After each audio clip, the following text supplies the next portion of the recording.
સરકારી સિવિલ હોસ્પિટલની ઘોર લાપરવાહી સામે આવી છે। સુપ્રિન્ટેન્ડન્ટ ઓફિસની સામે જ રેકોર્ડ વિભાગનું 2 માળનું બિલ્ડિંગ અત્યંત જર્જરિત બની ગયું છે। આમ છતાં આ વિભાગ ચાલુ રાખવામાં આવી રહ્યો છે।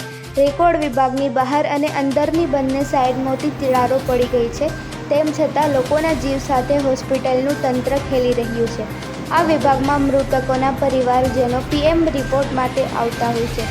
બિલ્ડિંગ એટલું જર્જરિત બની ગયું છે કે કોઈ પણ સમયે ધરાશાયી થઈ જાય તેવી સ્થિતિમાં જોવા મળી રહ્યું છે। જર્જરિત બિલ્ડિંગમાં મોટી માત્રામાં દવાનો જથ્થો અને તમામ રેકોર્ડ રાખવામાં આવ્યા છે। જવાબદારી હોસ્પિટલ સુપ્રિન્ટેન્ડન્ટની છે, પરંતુ તેઓ કોઈ મોટી દુર્ઘટનાની રાહ જોતા હોય તેવું લાગી રહ્યું છે। સંધિ જાગૃતિ ન્યૂઝ તંત્રી જાહિદ મદ્રા દ્વારા।